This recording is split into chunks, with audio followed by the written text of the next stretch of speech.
Teenage girl lured away from her family, shot filled with drugs and sold for sex. This next story sounds like something out of a Liam Neeson movie, but it happens all the time, even right here in our community. Tonight, News 2 investigator Rebecca Collette has our special report we are calling Tricked into the Trade.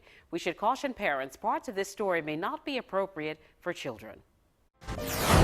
Megan's a mom now, her baby boy Carson, the light of her life. But every now and then, the dark past creeps up. Memories of her childhood haunt her. It likes to just show up and knock on your front door and like, boom, I'm here to remind you. Reminding her of the nightmare that starts here, in a quiet apartment complex off Trolley Road in Somerville. I went from a sober, straight-A student to a target. Megan was 16 when her neighbor offered her a fast and easy way to make money and help her single mom pay the bills. She took me to her house and she took pictures of me, and then a man showed up and he picked me up. I was 17, I was young, and I was naive. Little did I know that was going to start a nightmare. Before she knew what was happening, she was sucked in, making drugs, and forced to have sex with strangers. First call, it was an old man, and it just freaked me out because I was horrified by it. I'm still horrified by it. But isolated from her family and hooked on heroin and meth, Megan didn't know what else to do. He was like, you're going to do this or you're going to die. That was in 2011. The days and the nights ran together, punctuated by a new bed or a new hotel room, earning hundreds of dollars every night, keeping none. It was a no-holds-barred existence. It was ruthless. You could do what you paid for, and if that's what you wanted, that's what you got. Investigators arrested Booker Vanderhorst in 2013, charging him with sex trafficking children, among other things.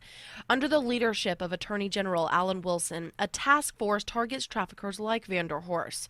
And last year, authorities provided services for roughly 155 victims in the state.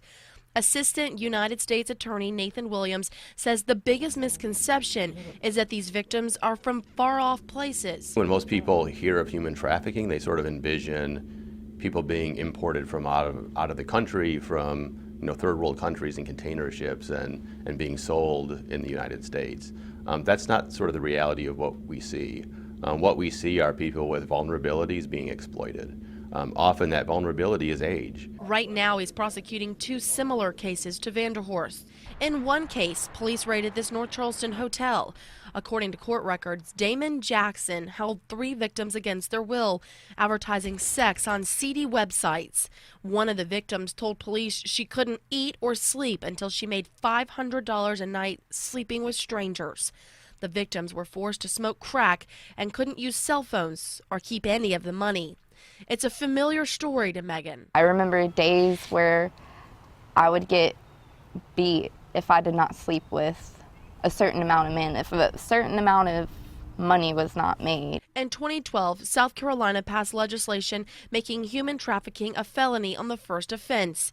But to stop traffickers, Williams says more services must be in place to support young victims. So that victims are willing to come forward, are secure in coming forward, and are secure in testifying. D. Norton Low Country Children's Center is one support for children sold for sex. Trafficking is a horrifying, severe form of child sexual abuse. Last year, they helped 5 local girls aged 13 to 17 rescued from traffickers who are sometimes their own parents. We really need training for law enforcement, who are the ones who a lot of times are recognizing children, and school personnel, who are the other folks who are in a position to recognize children, and then the last group is actually child welfare workers. Through counseling, Carol says the children can move forward with happy lives. For Megan, moving forward is an act of God. That I know what it's like to be that timid person and scared and not know who to turn back to, but there is God. I can say that God has restored me today.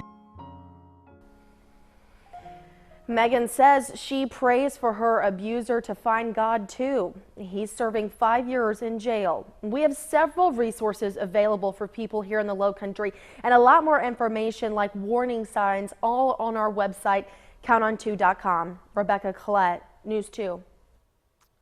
All right, very informative report. Rebecca, thank you. Remember, if you have something you want the I-Team to investigate, email us at iteam@wcbd.com. You can also call the I-Team hotline at 843-216-4949.